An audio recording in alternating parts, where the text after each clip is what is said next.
کہ مدینے کے فوٹو جب ایسے لگے تھے بس کہ مدینے کے فوٹو جب ایسا لگے تھے وہاں جا کے دیکھتے تو کیسے لگے تھے مدینے کے فوٹو جب ایسا لگے تھے وہاں جا کے دیکھتے تو کیسا لگے تھے. یہ شعر بہت پہلے میں پڑھتا تھا لیکن پورا شعر یاد نہیں ہے. جو شعر مجھے یاد آیا میں ایک شعر پڑھتا ہوں. اگر آپ کو اچھا لگے تو سبحان اللہ کہیے گا. بہت سارے شعر ہیں لیکن ایک شعر میں پڑھتا ہوں. نبی پاک صلی اللہ تعالی علیہ وسلم کی آمد کا یہ موقع ہے اور میں سمجھتا ہوں ایک ایسا ماحول پیدا ہو جائے کہ آپ نے جس شاعر کو جس ترنم میں پڑھنے والی آواز کو آپ نے جھارکھنڈ سے بلایا ہے. میں سمجھتا ہوں ہندوستان میں 2-3 ایسے مقام ہیں جہاں کی زمین صرف شاعری پیدا کرتی ہے. ایک جھارکھنڈ کی سرزمین ہے اور دوسرا کلکتہ اور مئو کی سرزمین. یہاں صرف شاعر ہی شاعر پیدا ہوتے ہیں. پتہ نہیں گیہوں چاول دانا وغیرہ ہوتا ہے کہ نہیں لیکن وہاں کے کوئلے سے جو ہے نا بڑا ہیرا نکلا کرتا ہے اور اسی ایک ہیرے میں سے ایک ہیرا ہے محترم فیاض رضا فیاضی صاحب. اور اس کے انتظام میں آپ حضرات بیٹھے ہوئے بھی شاعر نے کہا ہے کہ آسی ہوں بخش دینے کو اس نے کہا تو ہے. آسی ہوں بخش دینے کو اس نے کہا تو ہے. جنت ملے نہ صحیح پر آسرا تو ہے. ہم ڈھونڈ لیں گے شاہ کو محشر کی بھیڑ میں. آنکھیں ملی نہ صحیح پر دل ملا تو ہے. آنکھیں ملی نہ صحیح پر دل ملا تو ہے.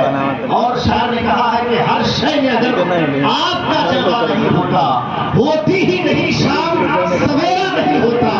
وہ نور مجسم جو نہ ہوتے تو جہاں میں سورج بھی نکلتا تو اجالا نہیں. وہ نور مجسم جو نہ ہوتے تو جہاں میں سورج بھی نکلتا تو اجالا نہیں ہوتا.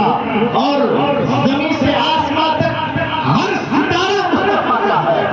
جہاں میں جو کچھ ہے سارا کا سارا مصطفیٰ کا ہے. اور فلک پہ اپنا سینہ چیر کر رکھتا یہ بولا میں ٹکڑے کیوں نہ ہو جاؤں اشارہ مصطفیٰ کا.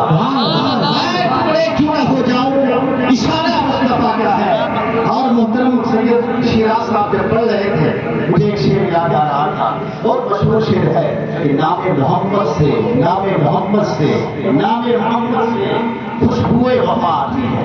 بے شک حضور کا نام لیتے ہیں ایسا محسوس ہوتا ہے کہ پورا جسم سکون میں طالب ہو گیا ہے. سکون محسوس کرتا ہے. زبان میں مٹھاس پیدا ہوتی ہے. حضور کا جب بھی ہم نام لیتے ہیں حضور کے نام کی جب بھی ہم تصویر پڑھتے ہیں ایسا لگتا ہے زبان میں مٹھاس پیدا ہو گئی ہے. شاعر نے کہا ہے کہ نام محمد سے خوشبوئے وفا آتی ہے. ان کے روضے سے امتی کی صدا آتی ہے. اور کاش کہ ہم بھی بیٹھے ہیں مدینے کی گلیوں میں کہتے ہیں کہ وہاں جنت سے ہوا آتی ہے. سبحان اللہ سبحان اللہ. ہم بھی بیٹھے ہیں مدینے کی گلیوں میں کہتے ہیں کہ وہاں جنت سے ہوا آتی ہے. پاکستان کی سرزمین کی ایک غریب بچی تھی. اسے اگر کوئی آ کر کے پیسہ روپیہ دیتا تو وہ بچی جمع کیا کرتی تھی اور بہت سارا پیسہ اکٹھا ہو گیا. جب تک اس کی عمر بڑھتی گئی اور وہ پیسہ اکٹھا کرتی رہی. ایک دن اس کی ماں نے جب اس کی تجوری پر نظر رکھی تو کیا دیکھتی ہے کہ میری بیٹی تو بہت زیادہ پیسہ جمع کر لی ہے. بارش کا موسم بھی لگ رہا ہے شروع ہونے والا ہے. میں کہ آپ سنتے رہیے ہم سناتے رہیں. بس یہ میں پڑھ کر کے اس کے بعد اپنی بات کو ختم کروں گا. اس کو سن کر کے حضور کی محبت آپ کے دل میں بڑھ جائے گی. یقین جانے وہ پاکستان کی غریب بچی تھی. وہ اس کے پاس کوئی جیسے گھر میں ہوتا ہے خالو آتے ہیں مامو آتے ہیں چچا آتے ہیں تو 2-4-10 روپیہ دے دیتے ہیں. تو وہ بچی کیا کرتی تھی اس پیسے کو جمع کرتی تھی. ماں کی نظر جب اس کی تجوری پر پڑتی ہے ماں کہتی بیٹا یہ پیسہ تم نے کہاں سے لایا ہے. کیونکہ وہ نہ ماں کو بتاتی تھی نہ باپ کو بتاتی تھی. پیسہ اکٹھا کرتی رہی بہت زیادہ پیسہ اکٹھا ہو گیا اور بچی کی عمر بھی تقریباً شادی کے قریب ہو گئی تھی.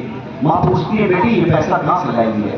وہ کہتی ہے کہ ایسا ہے کہ میں جب بھی کوئی دیتا تھا پیسہ اسے جمع نہیں کرتا. تو میں نے کہا بیٹی اس کو بتانا چاہیے تھا. تو بیٹی کہتی ہے یہ پیسہ میں اس لیے جمع کر رہی ہوں میں کہ ایک دن جب یہ پیسہ اکٹھا ہو جائے گا تو میں چاہتی ہوں کہ حضور کے روزے کی میں زیارت کروں. حضور کے روزے کی میں زیارت کروں, حضور کے در اقدس کی مجھے حاضری نصیب ہو, میں اس لیے 1 روپیہ جمع کر رہی ہوں. تو اس کی عمر بھی ہو چکی تھی چونکہ, اور اسی وقت ایک بڑا طوفان آیا ہوا تھا, زلزلہ آیا تھا, اور اس کے پاس جو رقم جمع تھی ماں نے کہا بیٹی دیکھ رہے میرا پڑوسی بھوکا ہے, اسے کھانا نہیں مل رہا ہے, اگر یہ پیسہ تم اسے دے دو گی تو یاد رکھیں مدینے کے سردار تجھے آج نہیں تو کل مدینہ ضرور بلائیں گے, اپنا روزہ ضرور دکھائیں گے. بیٹی روتی ہوئی اپنی ماں کے حوالے ساری رقم کر دیتی ہے. ماں اسے لیتی ہے اور جو غریب مسکین کے آس پاس میں سبوں کو وہ رقم تقسیم کر دیتی ہے. اللہ اکبر, یہ سالوں کی پونجی تھی, کئی سالوں سے وہ بچی یہ پیسہ جمع کر رہی تھی, اور درد کی کہاں کا تھا, محبت کہاں کی تھی, عشق کہاں سے لگا رکھی تھی حضور کے در سے, آقا عالم صلی اللہ علیہ وسلم کے در اقدس سے لوگ لگا رکھی تھی.